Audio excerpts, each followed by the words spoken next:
OBS good. Great, let's continue. So we have some materials that we haven't go through last time. Last time we have go through. Let me check. Oh, we have also go through antennas. Okay. If I have time, I will go through it. We have introduced two major different kinds of antennas to you: the directional and omnidirectional. Okay, which includes, for omnidirectional, it includes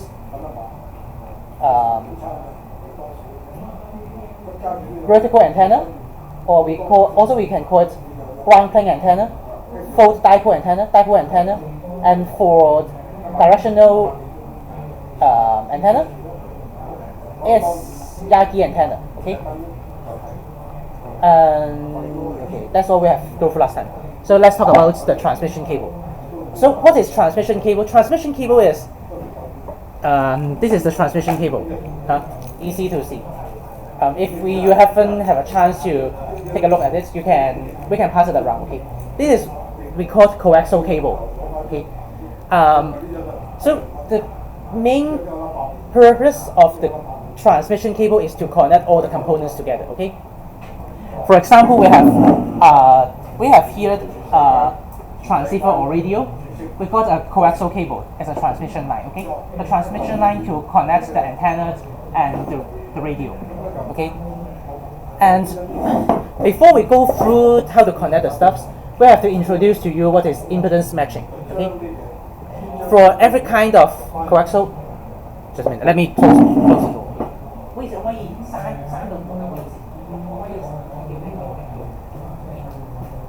So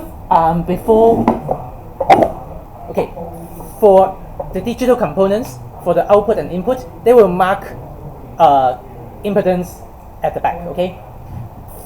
Mainly in our ham radio, we use 50 ohms as a standard. Okay, we mainly use 50 ohm.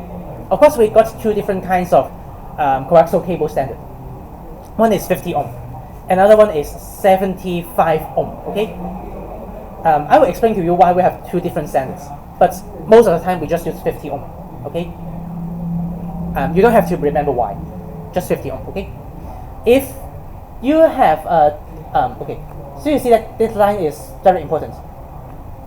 The desired value is selected to maximize power transfer or minimize signal reflection. Okay. If your impedance does not match, it will create a reflected signal. Okay, a reflected signal, which will lower your power output. Okay, you lower your power output.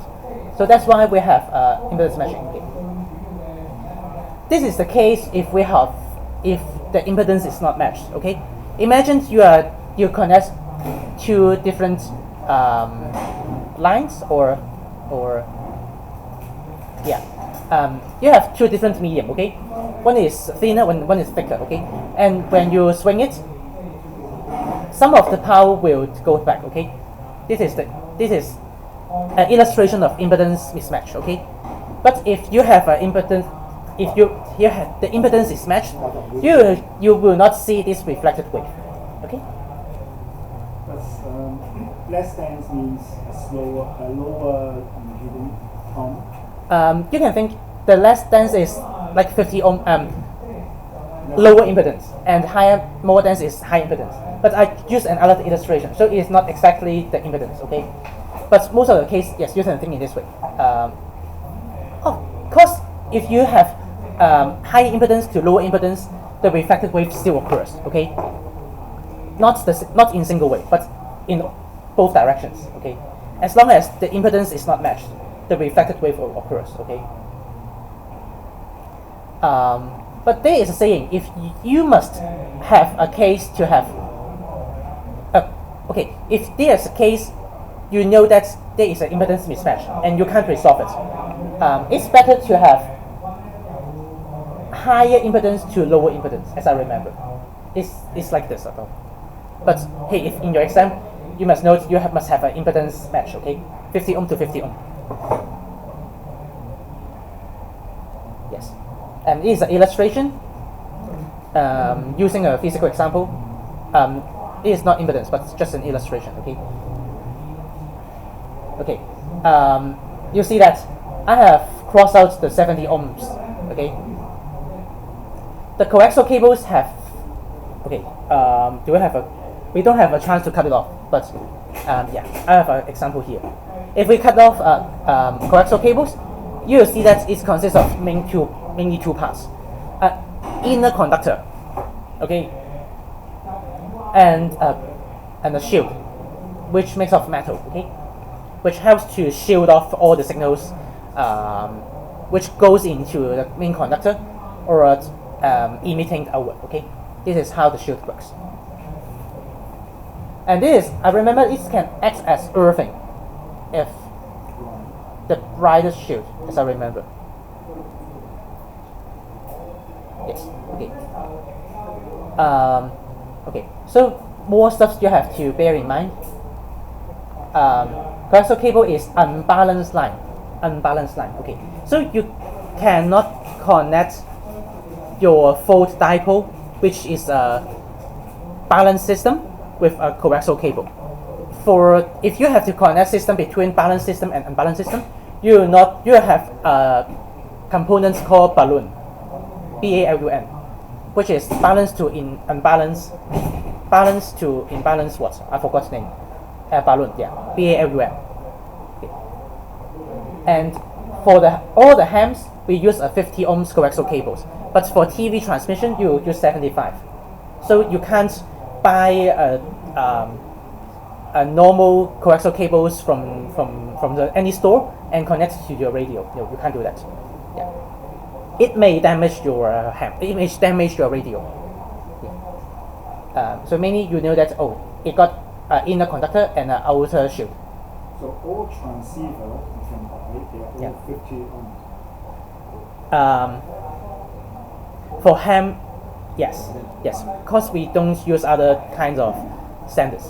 Yeah, and there is a reason why we just use 50 ohm or 75 ohm. And you can't buy any 75 ohm ham radio? I think, I'm not sure. Let me ask them. Let me ask them later. Let me ask them if they are free. But for the TV's antenna, I guess it is around 75 ohm. Yeah, for coaxial cable. And also the TV cable, right? Some of them are coaxial. Yes. Which is similar, but they are 75 ohms. Yes, they are 75 And then ohm. there's another type, it's like a whip. It's like two parallel lines. It's like a whip. Okay. Whip. Oh, the antenna. Also 75 ohms.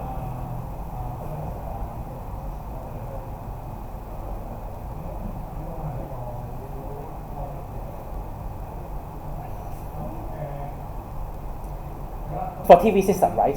For TV system, I will have asked them. I'm not sure, but most of the time it is 75 ohm. Otherwise, we will cause impedance mismatch. Yes, for V dipole is like also 73, around this kind of impedance, as I remember. But I will ask them after they have the meeting. Yes, that's a good question. Okay, so so apart from transmitting the signals, you can use the coaxial cables as a filter. PK sir have mentioned it a few times in the previous lessons. So yes, this is the only thing they can ask you if they really ask you the filters.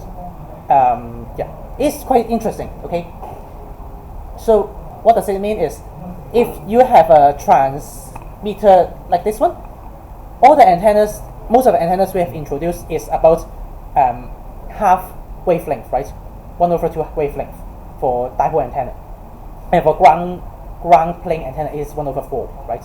So if you have connect to an antenna here, you can use a shorter stub, which is do you mean this one? Yeah. They got different standards.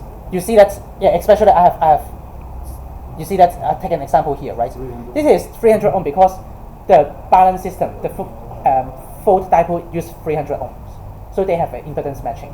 Yeah, that's why it is not exactly 75.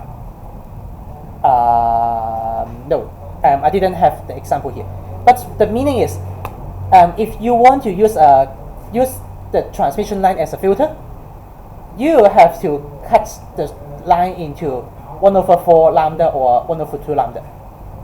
Okay, if you use a 1/4 lambda, you will have to connect the main conductor with the shield. Okay, you have to connect the main conductor with the shield. In this case, the wavelength become 1/2. Do you get it? Yeah. But I say, yeah, 1/4 plus 1/4. What is the result? 1/2, right? It is that simple. So that's why we have to connect the inner core 1/4 lambda plus the shield at the outside, which is also 1/4, and we add them together, it becomes 1/2. And that's why we have to short them. We create a short circuit, shorter stop, okay? Which becomes 1/2 lambda.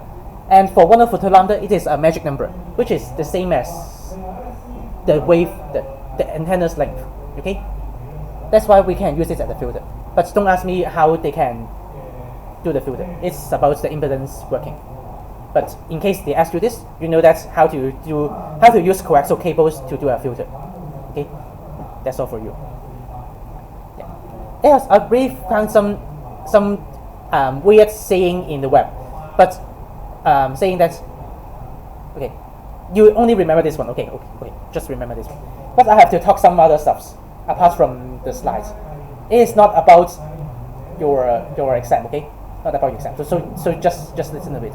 There is some saying on the web saying that 1/2, if you use coaxial cables as filter, 1/2 lambda, you have to short it. No, you don't short it. Follow the textbook, okay? ARRL is a textbook. It's a reference book that we use. So if they challenge you about this, just give them our textbook. It is one of the textbook. It is one of our reference book in OFCA suggests. Okay, yeah, and they say that 1/4 lambda, it is open circuit. But hey, you know that 1/2 is the magic number, right? How come you 1/4 lambda open circuit can use it as a filter? No, that's why 1/4 shorted, but 1/2 open circuit. As long as you create the 1/2 lambda, you can use it as a filter. Simple as that. Okay, that's why 1/2. And there, I forgot why I have to add this one.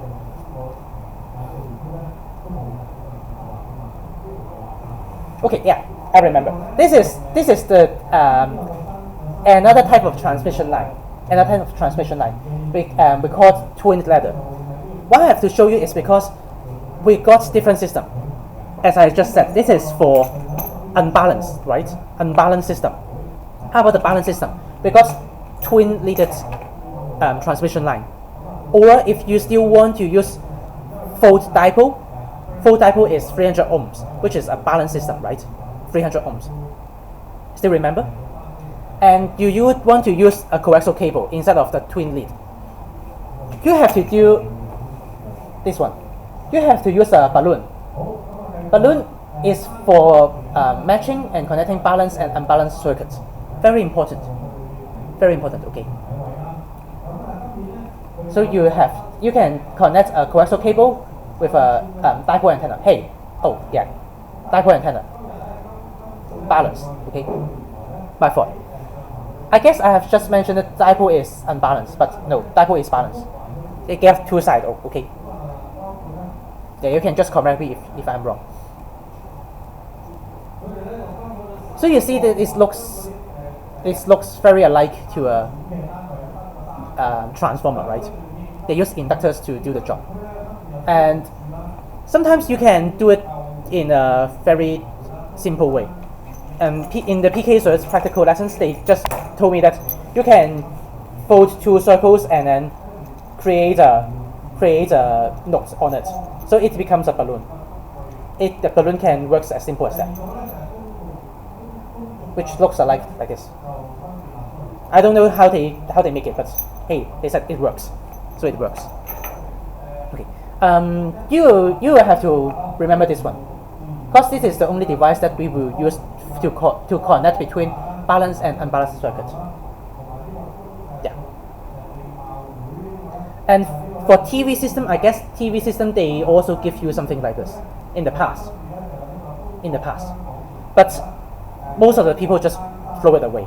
And they found that, hey, I can just connect the antenna to my TV directly, and it does not have any undesired effect. And they just throw away the balloon. But no, if they give you a balloon, they must have a reason behind. Because the dipole antenna is balanced circuit, right? And your socket on TV is unbalanced. So that's why they give you a balloon. Okay.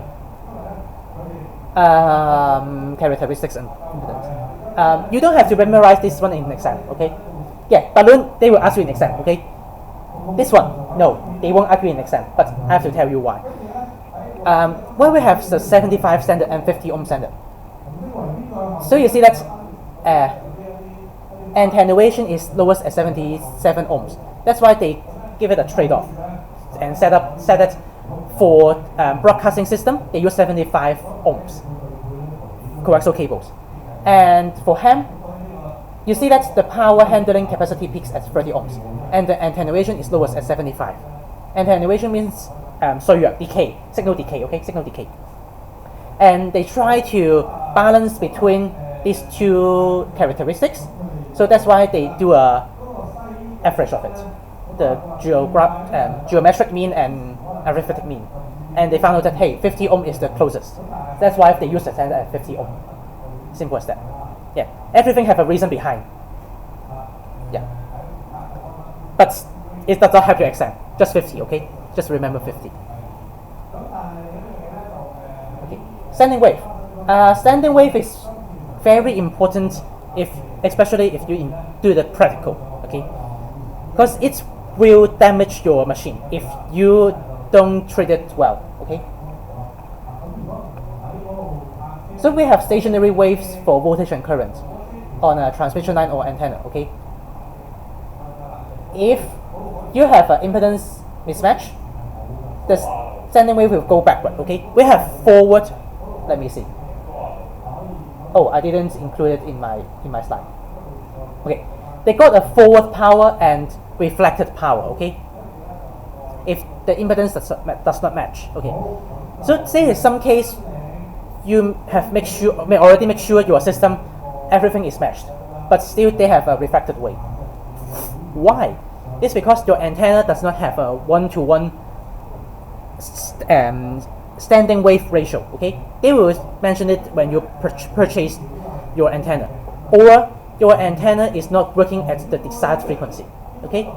That's why there will be an impedance mismatch. Like your antenna is receiving 70 megahertz, but your transceiver is adjusted to 71 or 72 megahertz.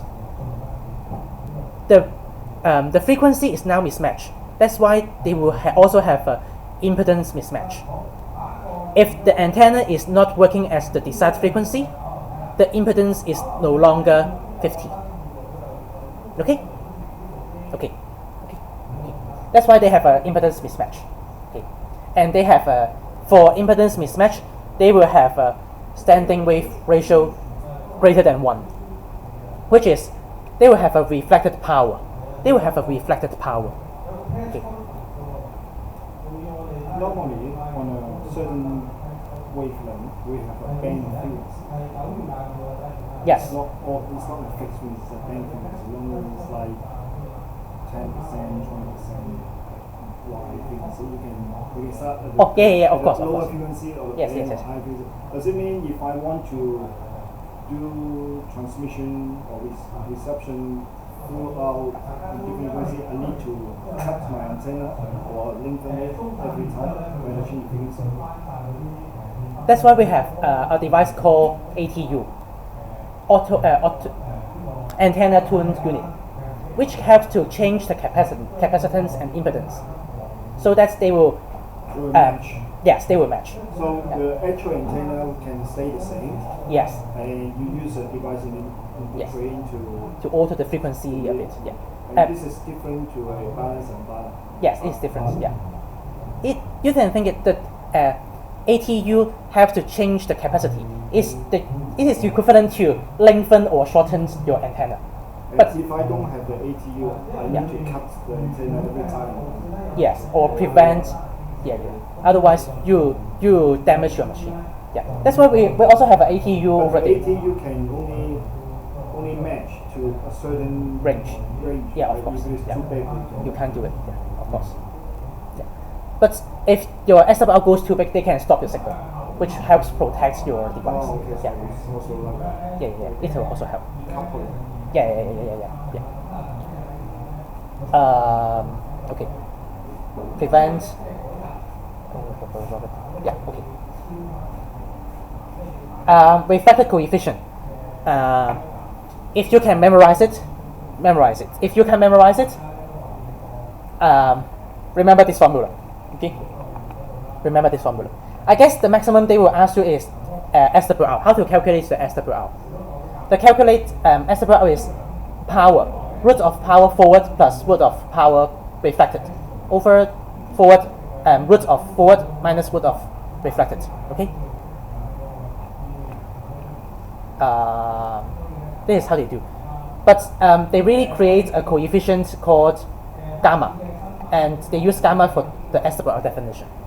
Okay. Yes.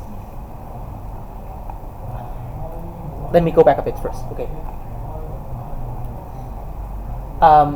We defined the refracted coefficient is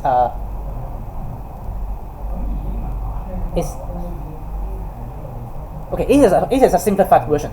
If you really go to your textbooks, you will find complex numbers all throughout your textbooks, especially for the reflection coefficient. So that's why we have add a absolute value here. So we fix it. We don't want to see any negative numbers or any complex numbers. So the refracted coefficient is defined as SWR. Okay. Voltage reflected over voltage forward. Okay, simple as that. Okay. Absolute, they can have a variance like this. Okay. So do you have to remember it? I don't think so. I don't think you have to remember it. Okay.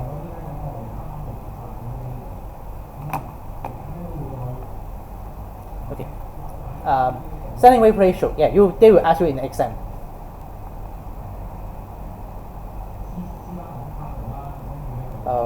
Let me have a quick look first.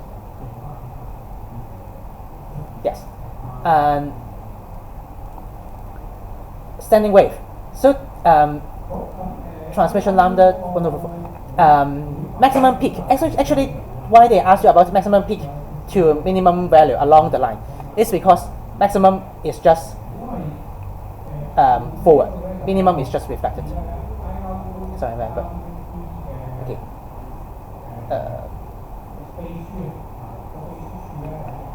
SWR is a ratio. Okay. Okay. So for SWR, it is defined between 1 to infinitely large. Okay, 1 to infinitely large. You won't have a SWR lower than 1. Okay. You can see the definition here. So you see that hey, your number can not go lower than 1. Okay, the SWR. Yeah.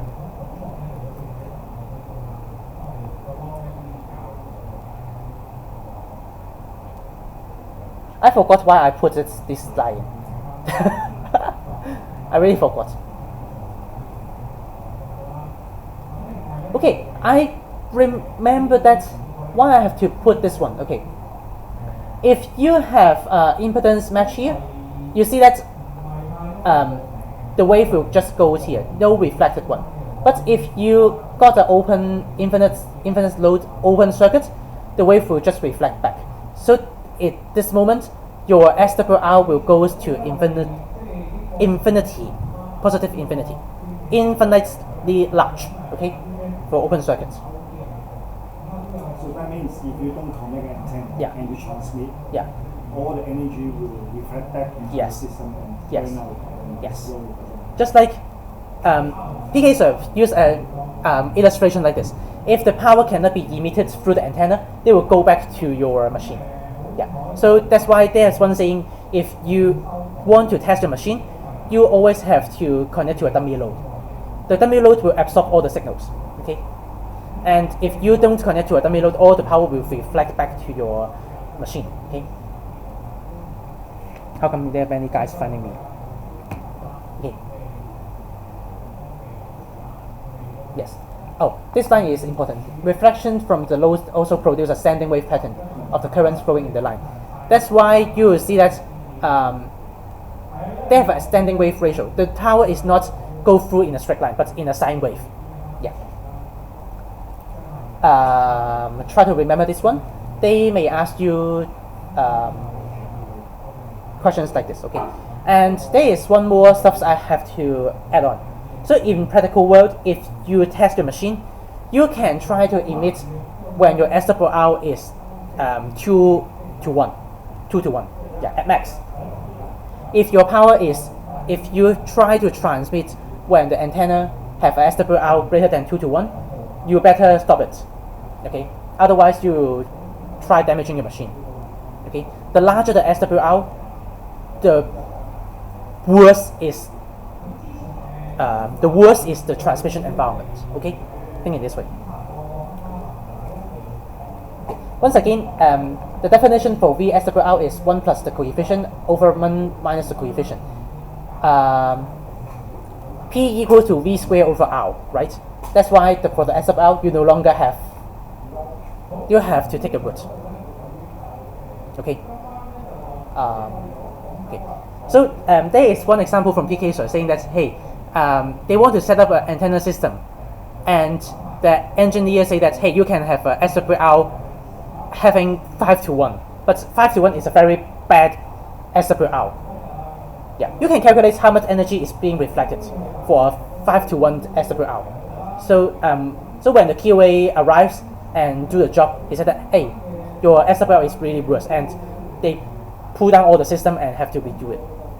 Okay, and try to do the example. What is the SWR of the system when the forward power is 100 and the reflected power is 4? It should be easy to you because all the numbers can be there. It can take a square root. So the answer is, hey, I have the answer. So you can try.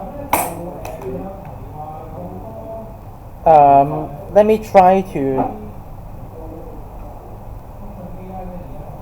Hey, how come?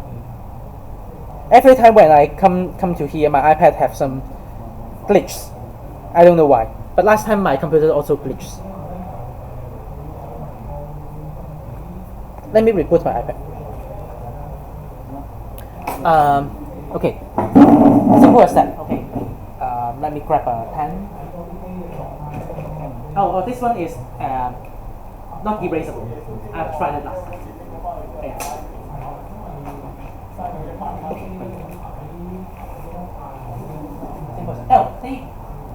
依然啲 case 進度差唔多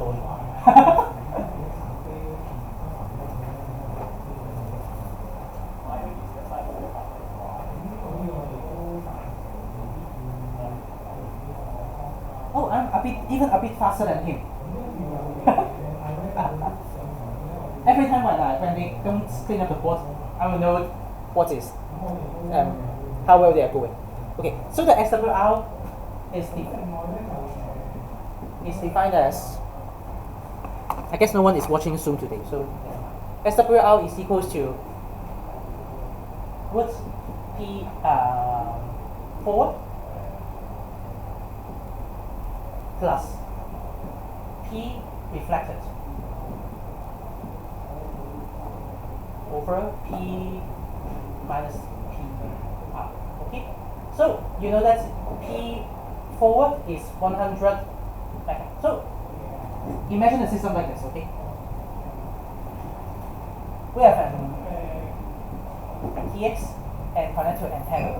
Okay, so the forward is 100 watts, and forward is 4 watts. Okay.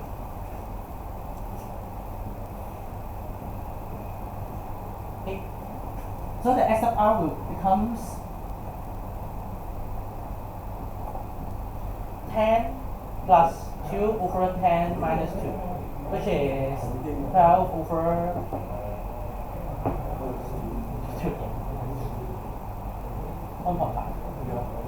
So that's why the SWR equals to 1.5 to 1. Okay. This is how the calculation works. And we never say 3 to 2. No, we Always try to keep it as one. One. Yeah, right, 1. 2 to 1, 3 to 1, that kind of stuff. Yeah. You seldom see this one, especially if you got a meter here. Do we have a meter? No. Just a minute. Let me borrow the SWR meter from them. I guess it's.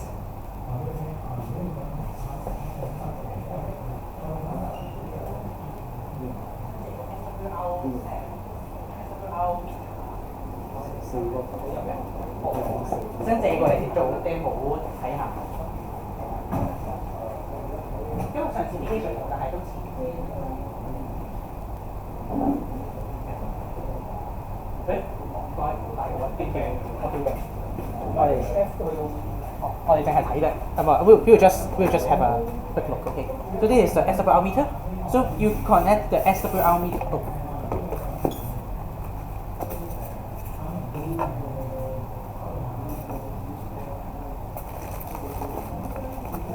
係啦。So we got a SWR meter here. 睇唔到就快啲上堂啦。Okay. So we can pass around. Okay.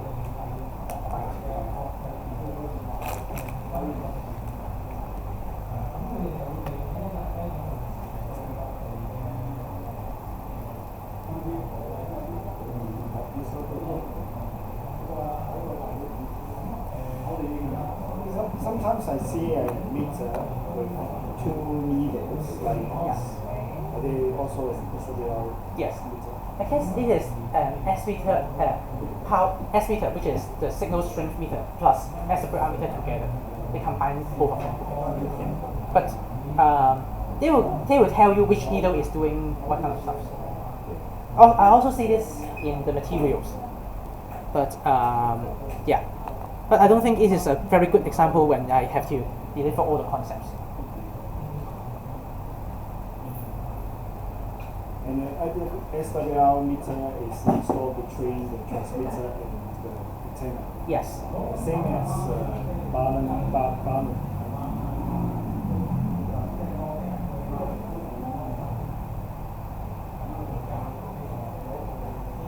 Let me think.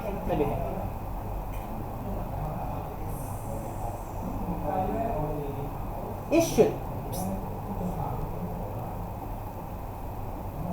antenna, balloon, and then goes to SWR. And then Yes, the transceiver. Yeah. I want to draw a line first. Every time when I go to a HARTS, I don't know why, but my iPad's always. Even at the time when I study this course, my iPad also have to reboot when I attend the lesson. I don't know why. It's a bit weird. Okay. So I have just talked about the SWR. Oh, you guys have take a look at the SWR meter, right? Okay. So for a normal setup, I will talk about the normal setup later time. But as you have just mentioned it, I will just talk about it. This is the TX, which is your radio or transceiver. We will have ATU, which is tuning unit. I don't think it's a good pen. Let me just erase some.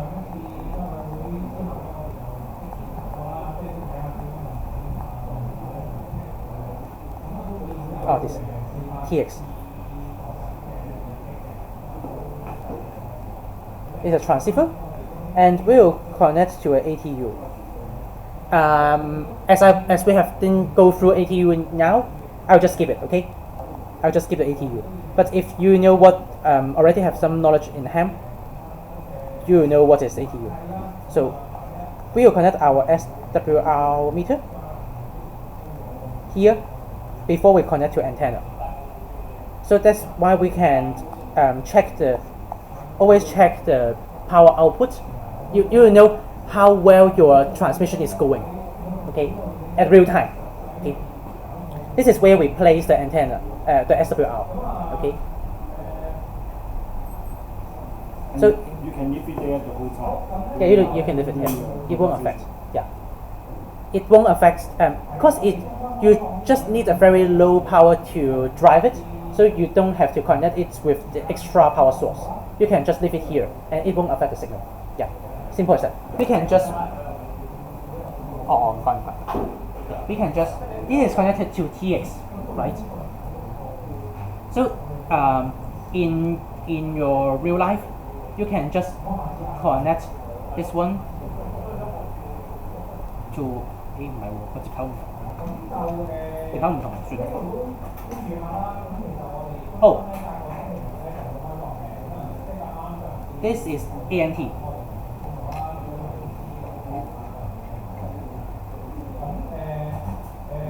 And you can connect 咦？頭先佢個盒仲有條線，我想到呢唔係條線咧。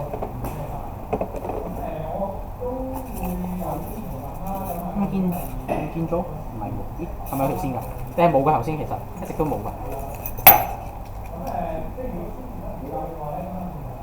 唔啱嘅呢個，我中意再條線㗎。唔緊要，我陣間叫佢哋嚟幫手。Never mind. So you see that they have TX and antenna here, right? So this is to antenna, so we just connect it to antenna. Simple as that. And this is to transceiver, so we connect these two parts. Because different sockets have different standards, so you have to make sure the sockets have is using a correct standard. You don't need power. You don't need. It will consume power. But it will consume power to the antenna. It just consumes a very low power, so you don't have to worry about it. And there's one more thing to remind you: if you do the job, first always start from larger power to lower power to lowest. Okay, and you have to also check which frequency are you using. Okay, if you already know you are using like U band, UHF, so you click here. You don't want to use other frequency to measure your signal. Otherwise, they will get a mismatch. Okay? And they have a calibration here, so that's why when you connect to a dummy low to your transceiver, so you already know that dummy low must have a SWR ratio 1:1. Okay, and you can start your signal and calibrate it to 1 first before you do any transmission. Before you do other further testing. Okay. Yeah. So you see that that's why they have calibrate power forward backward here. Okay. See if they have time, and I will try to ask Andrew and Woody to help connect the stuffs together and try to see the needle works or not. Okay. Yeah. Let me finish it up this part first. Okay. So if they have time, I can ask them to help. Okay. Hey, we've spent a lot of time here. How come? Yeah. The funny symbol. The funny symbol? Gamma. The thing on the right is not the same as the one on the bottom. This one? Yeah. That's not SWR. This one and this one? No, This one? The funny symbol. This one. Yeah, that one. Gamma. That is gamma. It's not the same as SWR. No, this is not. Is VSWR. Yes, this is for VSWR. That's why you have to take a square root. Yeah. Because you see that the SWR basically is, for the basic definition, you see that the reflection coefficient is based on voltage. The reflection coefficient, this gamma, is based on voltage. That's why when you do it to power, you will have to take the square root. So that's why gamma is about voltage. VSWR, voltage SWR. But if they give you the power and they didn't specify it is a VSWR, it's about power. So power, take square root. Simple as that. Okay? P equals to V squared over R. Still remember this one? So that's why you will encounter a lot of cases of Ohm's law. V equals to IR, right? And P equals to IV. And you combine them together, P equals to V squared. Just a minute.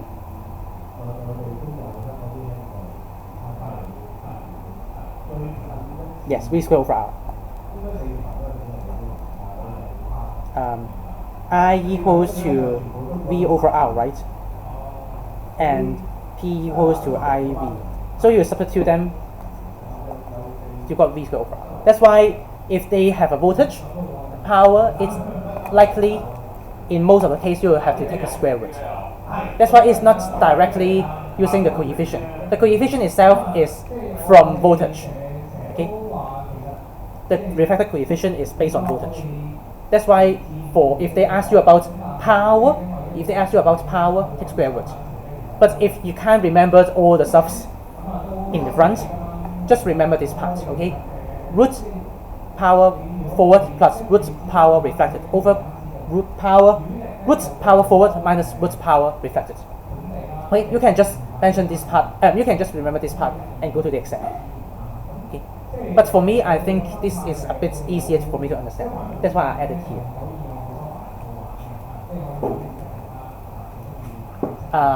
Yes. So we have already go through a lot of stuff already. Like when we go to here, we already go through 70% of our syllabus. Yeah. So we have go through ionosphere, troposphere, atmosphere. Field strength, I guess I remembered it in the first lesson, so I didn't mention it again. Polarization, polarity, vertical polarization or horizontal. Maximum usable frequency about the skywave relationship, blah blah blah blah blah. Ionosphere, I've mentioned it already. Ground wave, ionosphere and tropospheric propagation, which is troposcatter.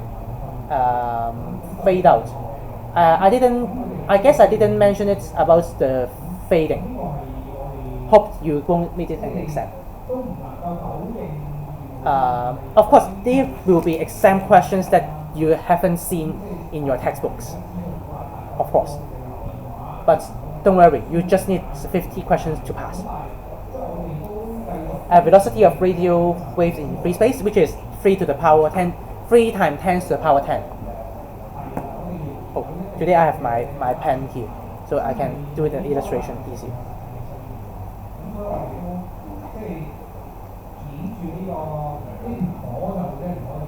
Still remember that frequency equals to, yes, C over lambda, and frequency is in hertz, and C equals to 10 times, no,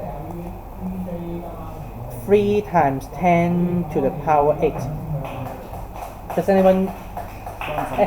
Yeah, of course you know. I try to get another one. Answer my questions. Hey, anyone? Anyone? Okay. Meters per second. Okay. This is the speed of light in free space. Yeah, it is important.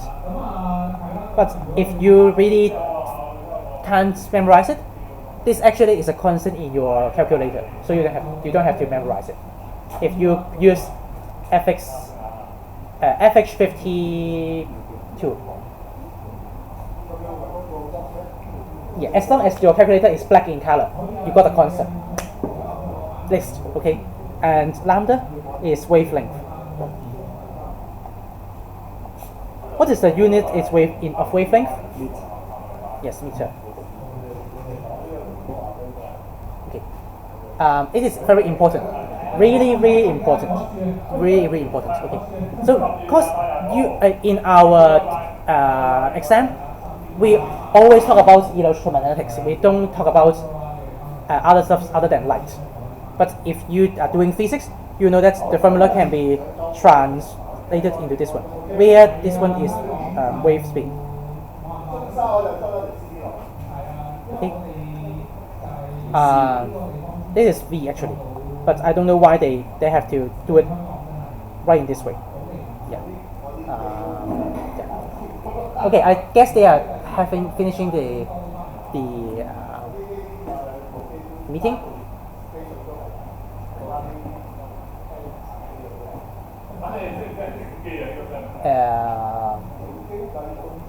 I will talk up till slide 29 before we take a break and do the other weird stuff. Okay, just I want to talk bit more about that. Harmonics. So are there anyone play musical instruments? Yes. Then you know what is harmonics, right? Yeah. Actually, and they are the same stuff. They're double frequency. When you play, no, it's not harmonics. Yeah. It is so an octave. Okay. If you know instruments, you know what is an octave, right? Octave is a harmonics. Okay. Harmonic. We in our Ham's world, we define harmonics as frequency, which is integer multiple of a signal. In other words, let's give you a very quick example to remember. Like, if we have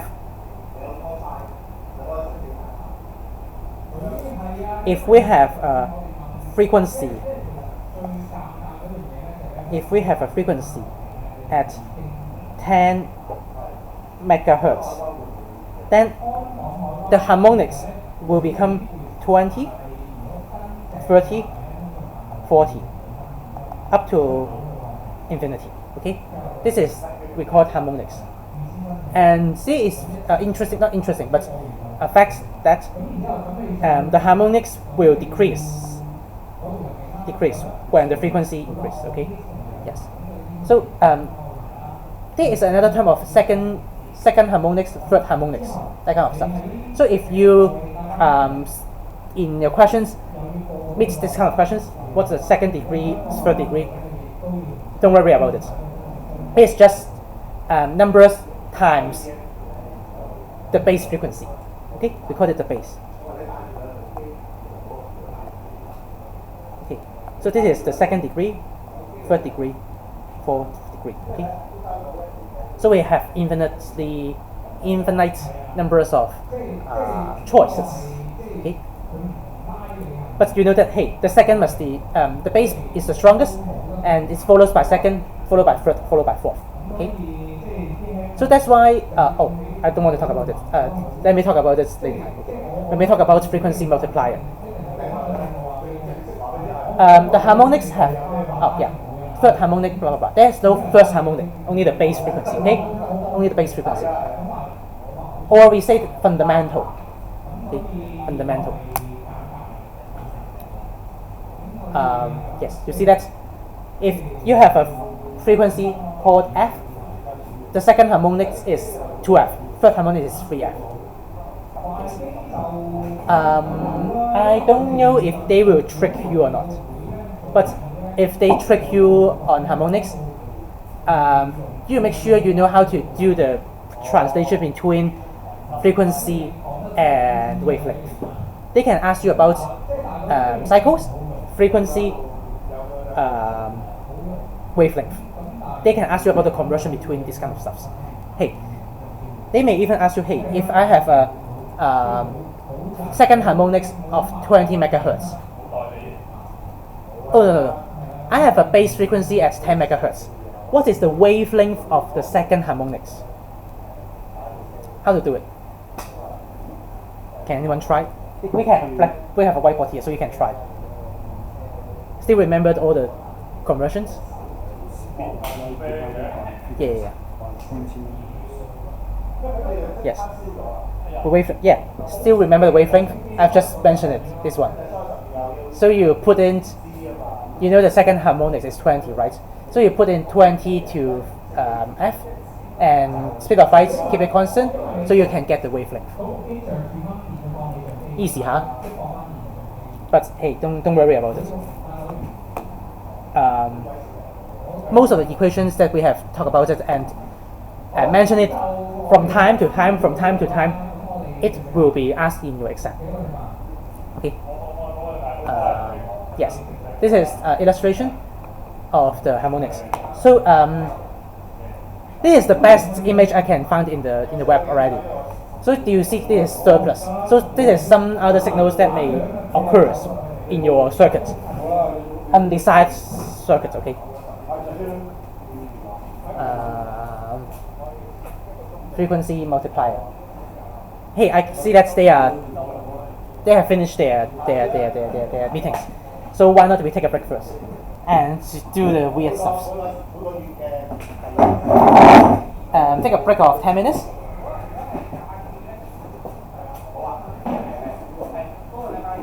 Talk about all about the S/R meter and how to calculate the S/R.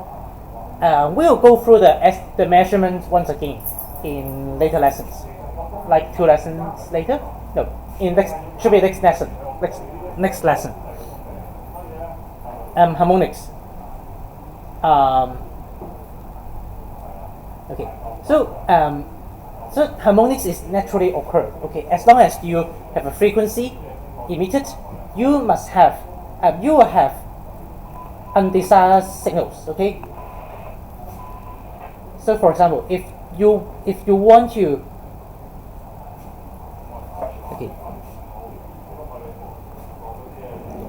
if you are tuned to 20 megahertz to receive its signals, you may receive interference from a strong 5 megahertz.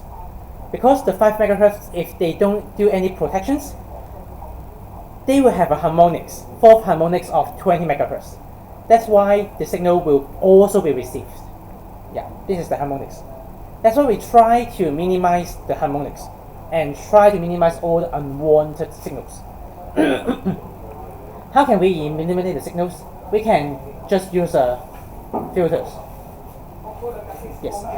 Oh yeah. The 咁誇張咩？即係攞出嚟咁誇張。This is the big one. This is talking about 600 watt dummy low. Most of the ways is the heat sink. 開中 OK， 開個鐘，陣間再開。啊？佢有自己帶一部機嚟，係嘛？係就係揾啲求助。我唔知做唔到人所以。哦。我陣間打一打電。呢邊我幫佢唔到，因為所以要靠你哋幫手啦。你搞唔掂呢邊。So they have meetings finished, so you can take your device with them to test all the equipments. Okay, frequency multiplier. Sometimes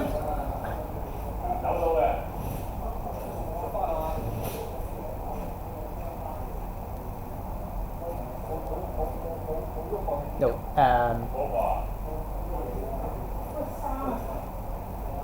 Yes. But no. Okay. I forgot why I put this message in.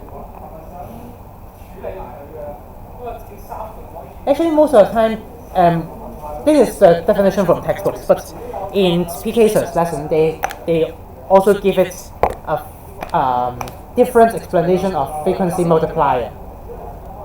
Sometimes you want to have make use of the harmonics. Okay. Why?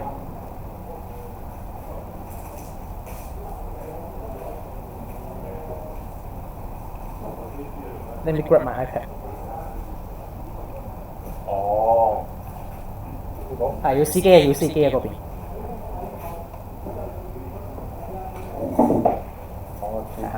係自己睇啊，因為佢砌埋翻嚟。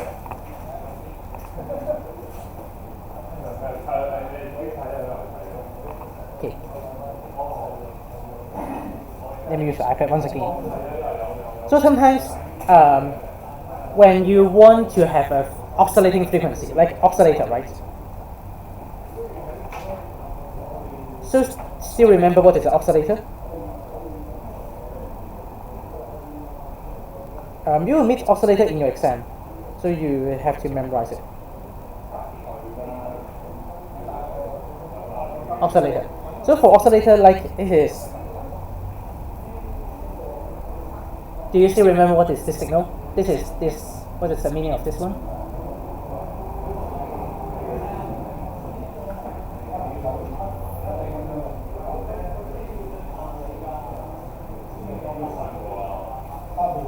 Crystal oscillator. Okay, this is the crystal oscillator. So oscillator is something if we want to have a desired frequency. Okay, we want to use that frequency. Like for example, make megahertz. Okay, I can use better frequency, okay. 96 megahertz, which is commonly used in serial port. Okay. Like for example, I have 69 megahertz for crystal oscillator. I want to have a higher frequency of oscillation. How can I do? I can use a frequency multiplier, which makes use of its harmonics. 96. So what will be its harmonics? We can times 2, which is 192 megahertz, times 3, which is 9加9 918.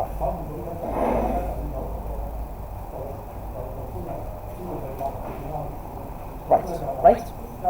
So we can make use of the harmonics plus amplifier. Still remember what is this one?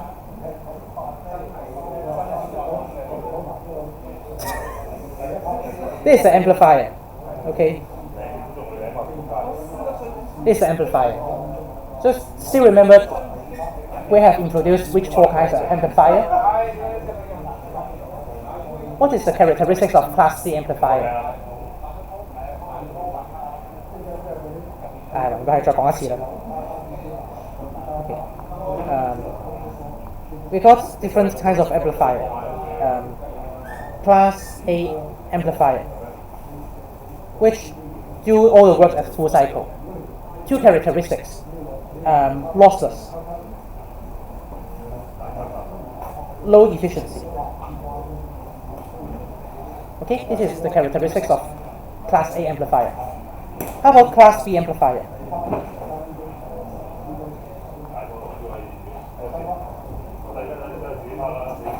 Class B amplifier will just do half of a cycle, okay, 180 degrees.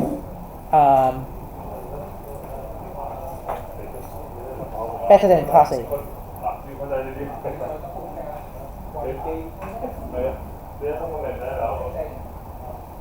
Efficiency.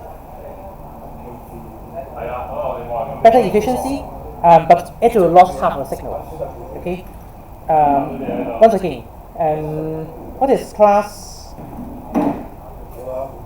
AB? Class AB, most of the time we use 2 of them. Okay. It will have a weird. Okay, like this one.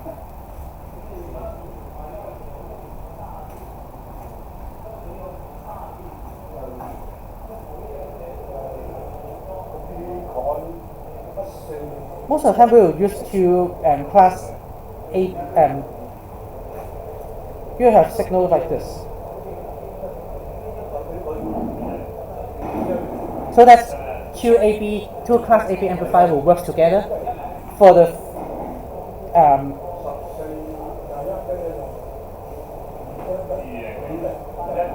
it will combine like for the 0 to 180 degrees, it will use one of the Class AB amplifier, and the half of the signal, it will use another amplifier. So a problem will be when they are in this range, the cutoff range together, where you have to do a lot of work so that the 2 signals, when the signal pass through 2 different amplifiers, you won't hear a very obvious change, okay? Because you have to switch between 2 amplifiers. You have to make some like adding capacitors or add different kinds of weird stuff to make things don't hear very awkward. Okay? You have a switch over period. Okay? Same efficiency as Class B, but it will provide nearly the same quality of Class A. Okay? And the final one, Class C. So there is some advantage when you use chalk and talk, right? They just use this part. Okay. best efficiency, worse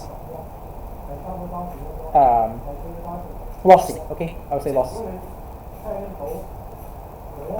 Lossy, but it is not important. Okay.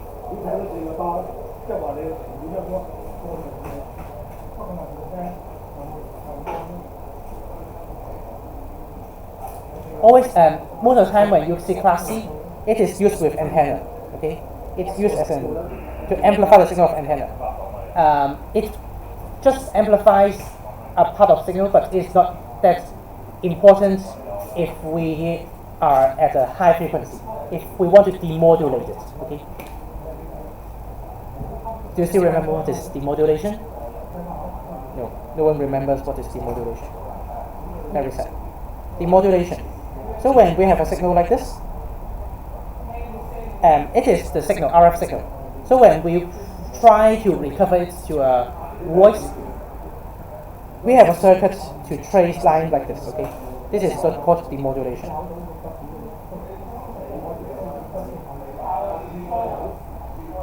So as long as for the transceiver signal, like AM signal or SSB, this is what we have.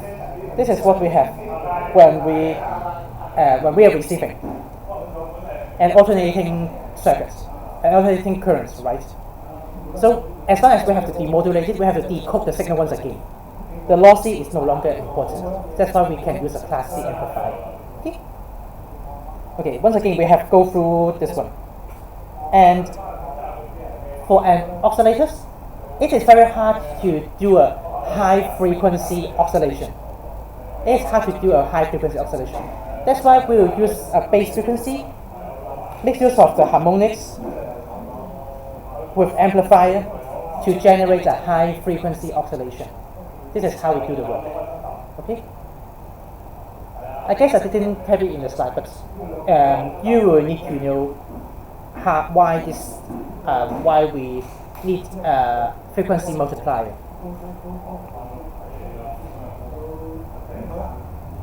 Of course, from the textbooks, it talks about the FM transmissions.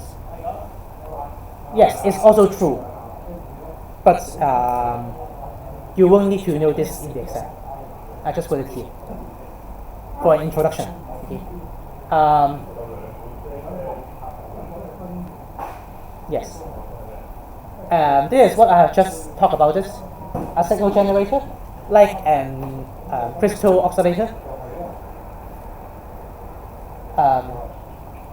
Oh, I guess I didn't put it in my slide.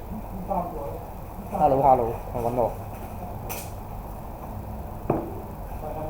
Do we still remember the 4 types of filters? No one remember. How come?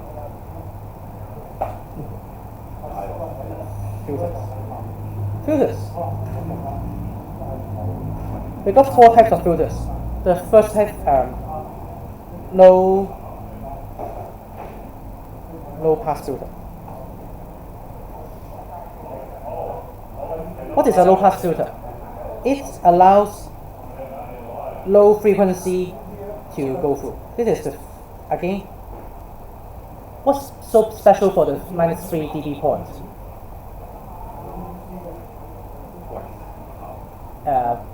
Half the power. Minus. This is must be minus. Yes. If it is a plus, it is twice. Yes, it's true. But it is minus, so it is one half power. Okay. It is very important. You have to memorize what is the negative.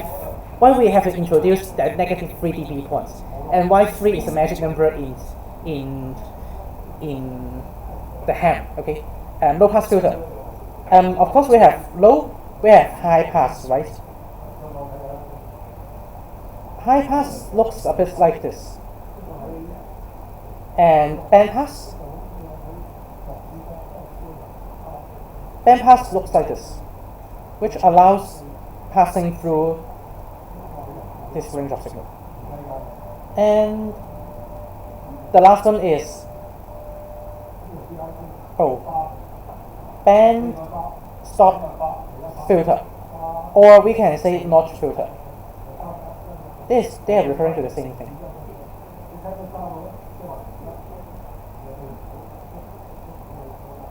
Okay, so if you have a chance to see in your exam, you may have a chance to see in your exam questions. I'm not sure if I mentioned it in hey, it's in your notes. I have drawn this one in your notes. How come? There is another symbol, and this is what you should take the picture. You may see pictures like this. This is the symbol of high pass filter. Okay. This is for low pass filter. For high pass filter, you may see this one, which is high pass filter, minimizing the low frequency band. That's why we put a cross at the lower band. Okay. How about the band pass filter? Band pass filter easy. It's like this. Okay. And band stop filter. It's like this. So the cross, you see that we have a cross outline, right? The cross outline on the symbol means which band we are going to stop. We are going to eliminate. And this is, you may have chance to see this symbol in your exam questions, which I guess I forgot to put it in. Yeah. But hey, if you see this chart, if you do it side by side, you immediately know why this symbol is put in this way. This is the F. Okay, this is the F.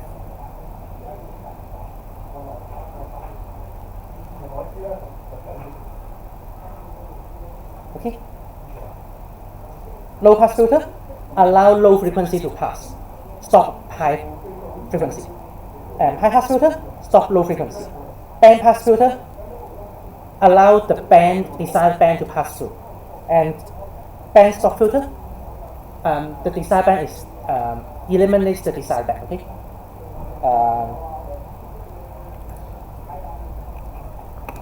So you know that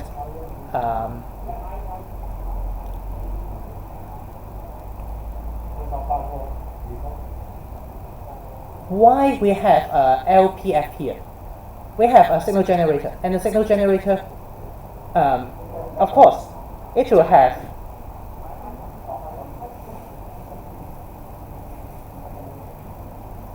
okay. We'll just choose a desired band. Okay, we'll just need the desired band. So for low pass filter, we are stopping the high frequency. We are stopping the high frequency, and we put in amplifier and a mixer, and we can have different frequencies. We can put the CU here, of course. Yes, we can get. This is how we try to amplify the harmonics to get a higher frequency. Yes. Yes. Trust me. Yes, this is important because by the time I study, I put my notes here. So now, do you know what is this one? Do you still remember what is this one? The crystal oscillator. And you have different frequencies. You have, in the notes I found that this is low pass filter, but when PK sir taught me, they use band pass filter. But I don't think it is a very great problem. As long as the filter works, you can just filter out your desired frequency. Band pass filter, like 6 megahertz. I want to have this. I'll filter out the 6 megahertz frequency, and I use an amplifier and harmonics, extract a frequency amplifier and frequency amplifier. Yes, and frequency multiplier. So I get a times 3 band. Here I can have this 18 megahertz. So I continue to do the multiplication and do the, which is extracting its harmonics, and do an amplifier. Finally, I can have a very high frequency. Okay. A PK also taught me this diagram using the using the harmonics and frequency multiplier and amplifier together. He also talked about this one. What is so special at 108? And 108 it will cause interference. So when you do all the frequency multiplications, you have to try to see if the frequency being used now will cause interference to others or not. Like 108, it is the FM radio band, so it will definitely cause an interference. So you are not going to emit this signal, or you will try to minimize the effects, to the environment. Frequency multiplier, harmonics, band pass filter or low pass filter, and amplifier, they will do the job. But never mind, hey, in your exam, you just have to know that frequency multiplier and harmonics, they are highly related. As long as, and in my exams, I didn't see any questions on harmonics. I didn't see any questions on frequency multiplier in precise. I'm not sure, but I find it is very difficult to ask questions like this. But frequency mixers, they will ask you. I guess there's some guys here is very familiar with electronics, right? Radio mixers. For you just need to know that, hey, mixers is non-linear electronic component which takes two inputs. Input 1, input 2, and will give you 4 outputs. Okay. The 4 output is frequency 1 plus frequency 2, or frequency 1 minus frequency 2, depending on which one is higher. The input signal, in this case, we say that F1 is greater than F2, okay? We already assume that. Okay. So that we can create 2 new signals, F1 plus F2 or F1 minus F2, and 2 original signals. This is how it works. And if you are not that good at math, you can just think that, hey, just adding them up. Okay, that's okay. But if you are very good at mathematics, you immediately know, if I just add the 2 signals together, it will not you will not have a frequency change. The frequency will not shift. You do the FTT and you immediately can separate the 2 frequencies, right? 拗晒頭，大家拗晒頭。唔講啦，呢度唔講啦。Okay. What I want to tell you is, in fact, the radio mixer is not doing additions; it is doing multiplications. And still remember your high school math. You are doing from sine, trigonometry multiplications to sum and difference. This is how they do the work. It is all about trigonometry and multiplications. And you get the final results in forms of sum and difference. This is how the magic works. But hey, if you are not familiar with math, just bear in mind that radio mixers, 4 outputs, F1 plus F2, F1 minus F2, depending on F1, if F1 is greater than F2, okay? Yes. So that's why I left this slide here. You see it's a multiplication. Okay. 出事啦！我哋仲有幾多分鐘啊？喂，我有冇搞錯今日？出事啦！出事！Hey, modulation is we will talk about a lot in modulation. We got a lot of modulation methods, but don't worry about it. Still remember this formula that we have seen in the second lesson? No, don't remember. This is an expression of how electronic signal, V, voltage, right, or the amplitude, can be expressed in form of sine wave. Okay? So you see that, what are the variables? V is not a variable, V is a constant. F is a variable, frequency.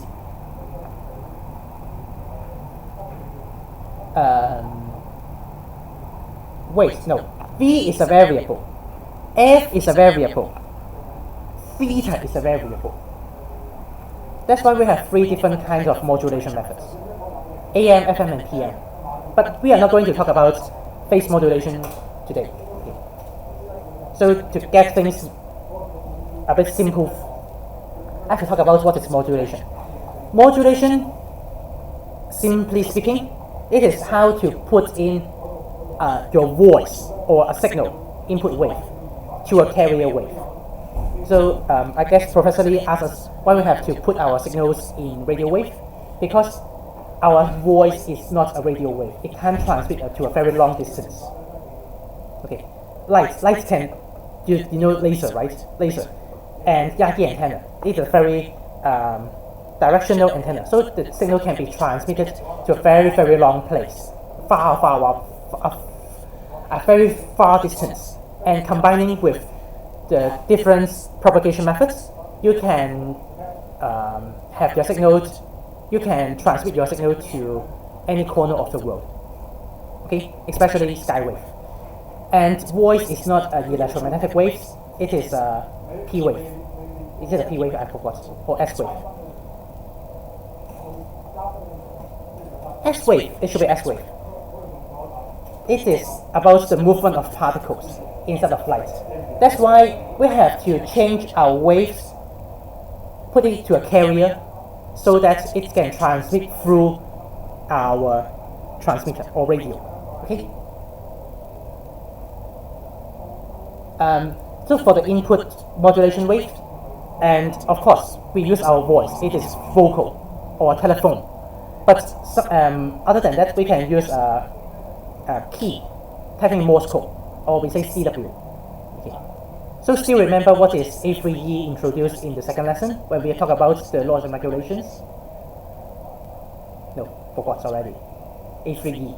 No, I guess cause I didn't mention it. I try to see if you guys have to do the revision or not. Never mind. Okay. So I have to talk about a bit of history first. So before we can put our voice to the carrier wave, you use key clicks. But key clicks, the maximum speed you can achieve is 200 words per minute. 60 words per minute. It is already the maximum. Higher than that, you cannot distinguish the ifs and buts. Okay, but for voice, we can transmit the signal in a much higher speed. In the textbook, I guess it is 200 words per minute. You can do it. Yeah. So that's why we try to use different methods to transmit the signal. Okay. Carrier wave, input wave, I talked about it. Variables. So if we change the voltage or the amplitude, it is called AM, amplitude modulation. If we change the frequency, it is frequency modulation, changing the frequency of the carrier wave. If we change the angle, it is phase modulation. But hey, don't worry about it. We will just talk about AM and FM, which is the most familiar modulation methods. Of course, you have some other modulation methods, like angular modulation or that kind of stuff. Don't worry, we don't talk about it. Because we have just 30 minutes left, I will try to see if we can go through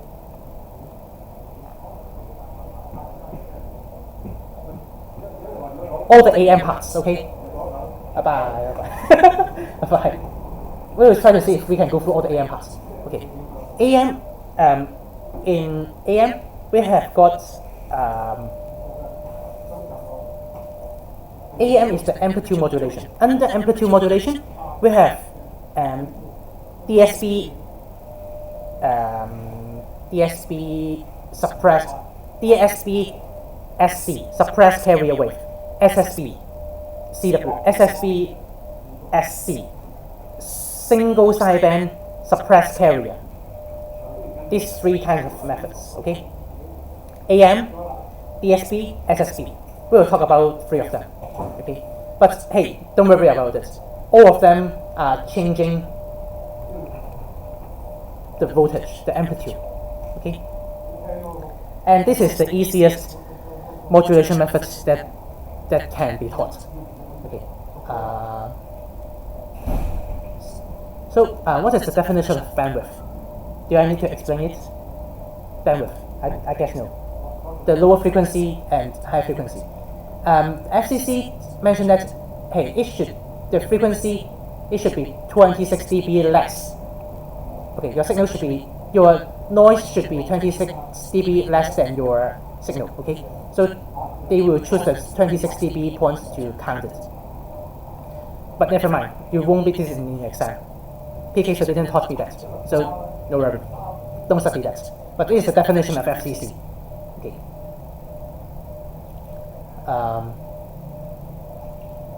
I talked about it, varying the amplitude of the carrier wave proportional to the modulation signal. AM. So for AM, the input voice is a sine wave. The carrier is also a sine wave. When you combine them, the wave will like this, okay? So it is we call it modulation, okay? AM, very straightforward, right? And for demodulation, it is recovering from the carrier wave to the input. You see that it is like a nut shape, so you can trace the sine wave, trace all the vertex point, and you can recover the input signal. This is we call demodulation. This will be definitely asked in your exam. Modulation index. For AM's amplitude modulation index, AM modulation index, it goes from, how do we measure it? The lowest peak to the highest peak, okay? The calculation is like this. But before we move on to the calculation, I have to explain it how do we do the job, okay? The maximum modulation we can achieve is 100%, where your lowest part of the signal is zero. It's zero, okay? But can you achieve modulation over 100%? Yes, but it will also cause a problem. It is called overmodulation. So overmodulation, your wave go like this. Okay. So how do we do the calculation? We take the lowest point to here, negative 0.5. Okay. And at this point, the modulation is very bad. You cannot hear your own signal very well. You will cause disturbance. Okay. Because your signal has go to another frequency band already. You go to another bandwidth, which is not the receiver trying to receive. Second point, signal is bad, the first one. The second point, you will cause interference to other channels, which is thing that we are not aiming at. Okay, it will cause interference. So that's why we are not trying to do overmodulation. Okay, signal distorted, sideband, adjacent channel interference. Okay, that's why we will cause a problem. Okay, so we have talked about modulation, overmodulation, and we will talk about how to do the modulation. Modulation index, it is ranging from 0 to 1. In a normal case, maximum minus minimum over maximum plus minimum. So you know that when it is 100% modulation, and we are just putting two signals together, right? And you can always change the input amplitude and the carrier amplitude. And when they are matching, you will see that at the point, the modulation minimum is zero. This is 100% modulation. Okay. Very important. PKs have told me on this when I study my test. So sometimes the carrier wave is fixed, like in a handheld situation. If you are speaking too loud, your input is too loud, the modulation is just combined of input and carrier wave, right? you can cause an overmodulation if you speak too large. If you want to avoid overmodulation, you can just put your mic a bit farther. Okay. Why? It is to minimize the input. It is to lower your input amplitude. So when the input combined with the carrier wave, it won't cause overmodulation. Because it is just the modulation is just combining input and carrier wave. If the input amplitude is not that large, it will not cause overmodulation. Simple as that. Yes. Why I have to explain this? It is because when I prepared the materials yesterday, I found that this can be one of the questions in the question bank. So that's why I've added it. So you know that. Oh, let me explain it later time. Never mind. Overmodulation. Okay. And this distortion is called flat topping, and it is like this one. Okay. The lowest point is higher than it goes beyond 0. Okay. Cause interference on adjacent channels. Yes, this is a very important keyword. Interference on adjacent channels. In Chinese we call them 頻道干擾, but English adjacent channel.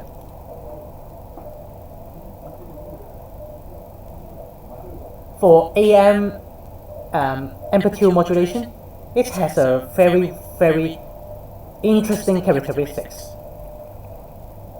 It is called carrier wave.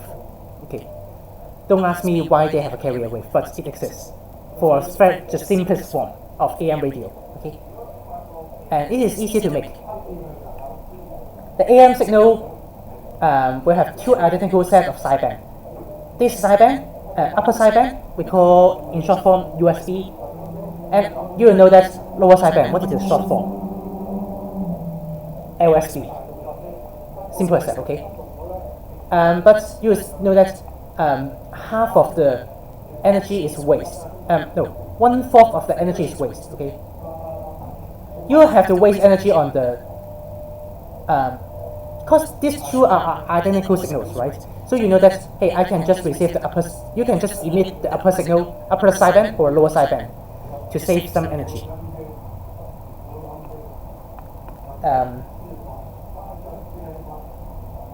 Okay, for 100% modulation or a modulation index equals to 1, all of the sideband have half the amplitude of the carrier, okay? All the upper sideband and lower sideband, they have a half the amplitude of the carrier wave. Okay, so that the power is 6 dB weaker than the carrier. Okay, each sideband has a quarter power of carrier. Hey, when I study, I found that someone told me that it takes 25% of the power, but when I prepare my materials, I found that no, it is not. Only the amplitude is half. Okay, amplitude is half, and when you really do the calculation, you will know that the two sidebands takes only 1/3 of the transmission power. And this one, they take 2/3 of the power. Okay. Yes. That's why if you have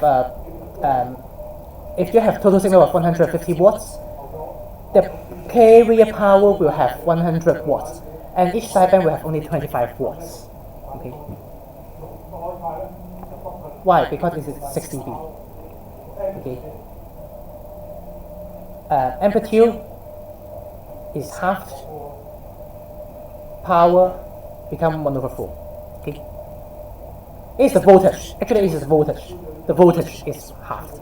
Voltage is halved. Power will be 1/4. P equals to V squared over R, right?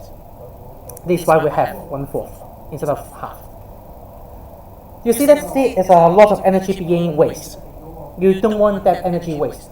So that's why there are some very smart guys design a different modulation method. Oh, the sideband takes 2/3 of the amplitude, no, 2/3 of the energy. How about we take away the carrier wave? So they suppress the carrier wave. The carrier wave has no modulation, contains no information. We don't transmit it. So we have 2/3 of the transmission power being saved. Okay? Not half, but 2/3. So when I prepare the notes, I am actually confused by this. So I take out my pen and paper and do the calculation once again. Hey, yes, this is 2/3. Okay. But for DSP double sideband suppressed carrier, DSP, it still have an identical signal, right? But hey, this time it is easier to suppress the signal. It is not mentioned in your exam. It is not covered in your materials. But how they do how they suppress the carrier wave? When they do, just treat it as a story. You won't read it in an exam. When they emit the upper sideband, lower sideband, they try to shift the signal by 180 degrees. So that when the upper sideband is the maximum, the lower sideband carrier wave is minimum. And the carrier wave is cancelled out. That's why this is the reason how they don't have to emit the carrier wave. By splitting the signal in half, shifting the phases of two different sidebands. Very smart already, right? Even smarter. Hey, my signal is identical for upper sideband and lower sideband. Why I just emit the upper sideband or lower sideband? So they have created another method called single sideband suppressed carrier. So that's why in some textbook you will just see SSB, but in some textbook you will see that SSB-SC. SC stands for suppressed carrier, no carrier wave. Okay, suppressed carrier. So that's why you'll see different abbreviations if you read materials across the internet. Okay. But the result is, hey, this is saving the 2/3 of the energy already, the power already, right? I emit half only upper sideband or lower sideband. Half of the energy is saved already. It's also saved. That's why SSB takes a very, very little energy compared to AM signal. But you can still transmit the same amount of information. Okay? Excellent power efficiency. So you know how much energy is saved. A lot of energy is saved, right? So you do the calculation, 2/3 is saved, and then half is saved. So how much is saved? 0.67 times, like nearly 70% energy is saved if you do the calculation. Okay, and so it takes the AM. Still remember the AM? The AM takes a very wide bandwidth, right? From 0.097 to 10.003. But for SSB now, it will just take 10.003, something from here to 10.003. Two advantages: energy efficiency, narrow bandwidth. Okay, but of course, every advantages behind there is some drawbacks. Because it has a very narrow bandwidth, it will cause less interference. Easy to understand, right? But there is one drawback. It's because it lacks of carrier wave. You have to make up your own carrier wave when you receive the signal. We will talk about it later time when we talk about transceiver and receiver.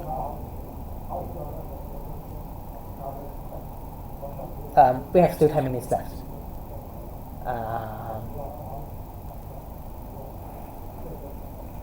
Let me talk about it as much as possible. because I really want to end this one. Frequency modulation.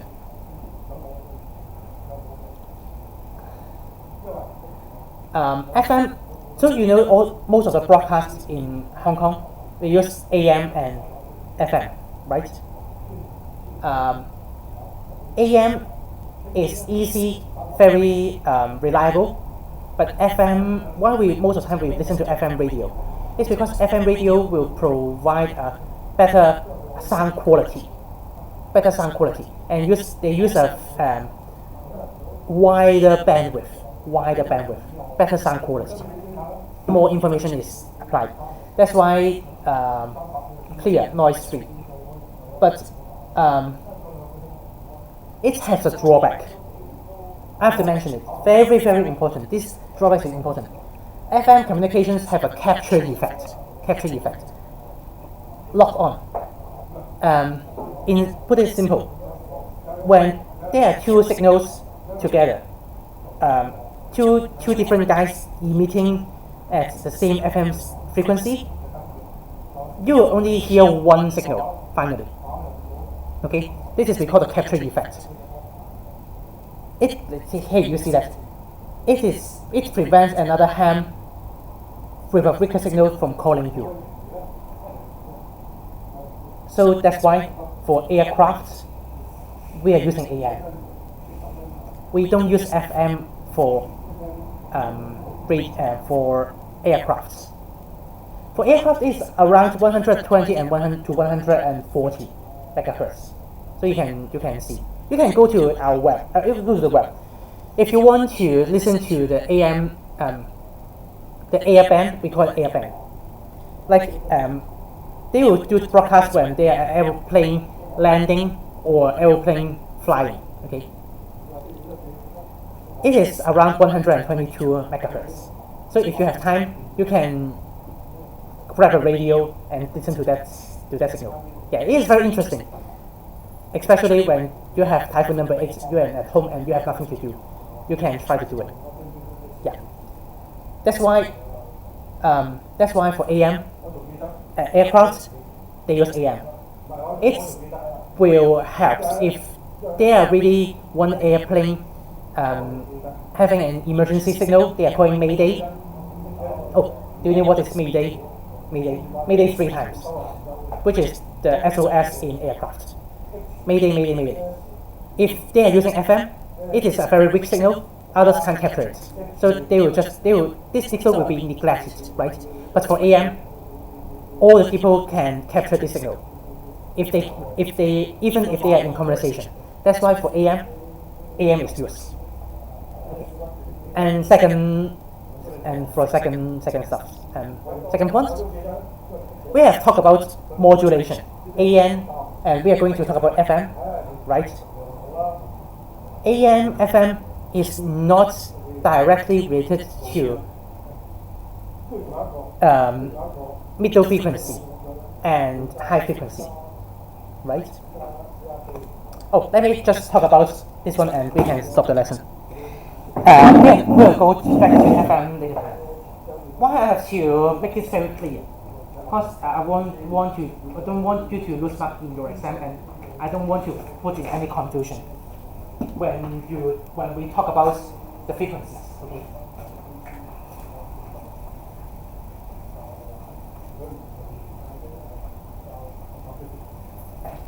Sir， 係。即係而家個冷氣，你知唔知識㗎啦？我曉識㗎，係。哦，借咗俾人哋搞掂。得，我可以。佢個 remote 識我得啦 ，OK 嘅。入邊嗰啲嘢我 OK 嘅，唔使問題。即係全部你可以。冇錯。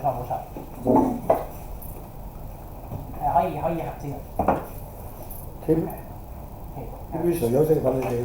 係啊，佢翻咗廣州啊嘛。我咪唔得，我英文唔得，所以變咗我。唔係佢聽日我就反一啲咧，就唔係 voice， 我反最傳統。CW 或者 Morse code。我唔識 Morse code 啊，要揾人教啊，要揾人幫手啊。我反最傳統 Morse code， 因為 Morse code 冇口音嘅，有地方咧 alpha， 即係每個口音會唔同。Morse code 冇係睇佢長短嘅啫，而且係最傳最傳統嘅、最有效嘅通訊嚟嘅摩斯曲就。我咧有教喺微信教，多數咧內地嗰啲輕學已經教咗都有7、8年嘅。咁已有幾個咧喺電台出嚟已經出嚟反呢個摩斯曲㗎啦。反摩斯曲呢啲叫做摩斯曲，如果反咧叫做 CW。仲有 CW 入邊用咧就用摩斯曲，因為喺我學咗26個字母就全世界通㗎啦。因為摩斯曲係 A 至 Z 係國際語言嚟嘅，就算你反手機、反電波機，都係用翻英文為主嘅咁樣。好，等你有個區，其他啲繼續攞咗副號先。最緊要都係攞副號。OK， 好，let's continue。So last time we have talked about HF. Why we have to emphasize HF a lot?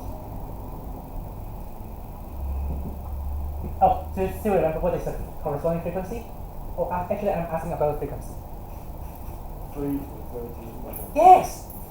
If you can figure out this one, you will immediately know what is all the frequency above and below. 3 is a magic number, okay? Remember it. Okay. For our AM, okay, so I have to talk about it. For AM broadcast, what is the frequency? It is around 1,000 kilohertz, right? Which is around, I guess it is 10x, I guess it is 9 something or 8 something. 8, correct me if I'm wrong. 8 something to 1068. That kind of, this kind of. Like radio. Yes, AM radio, AM broadcast. In Hong Kong, in Hong I think the frequency is 500 something. Oh. CES. 521. I'm not sure. But hey, Hong know Kong that. radio. Okay. So, for AM broadcast in Hong Kong, which I have already given you a frequency. So, which band they are using? KMF. This is I think 300 kHz to 30 kHz to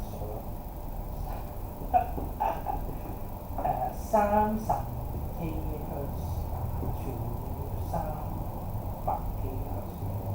VHF 係30to 300 MHz.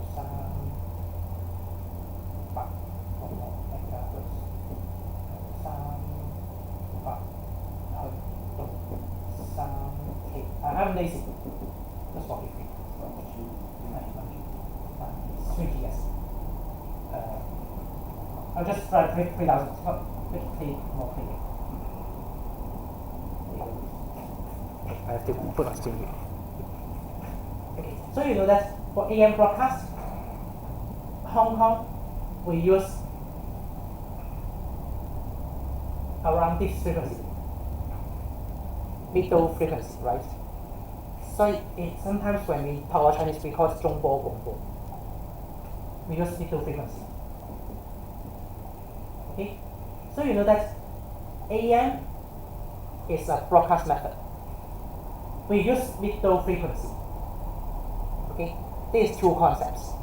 Not AM equals to this frequency. Because in AM band, we use around 120 to 140 megahertz.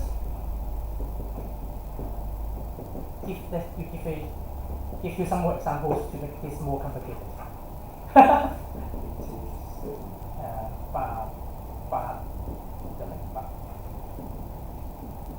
Okay, you see the FM broadcast. We use VHF, right? For AM band, it also belongs to VHF. But AM band, what is the modulation method of AM band? It is AM.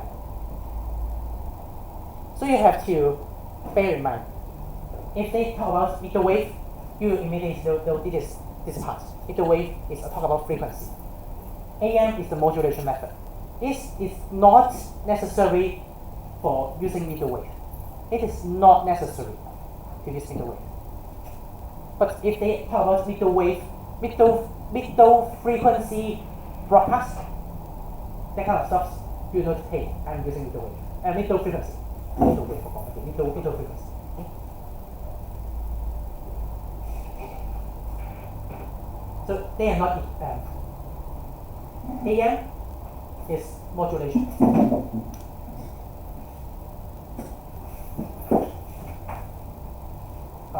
And this part, it is the frequency or the band.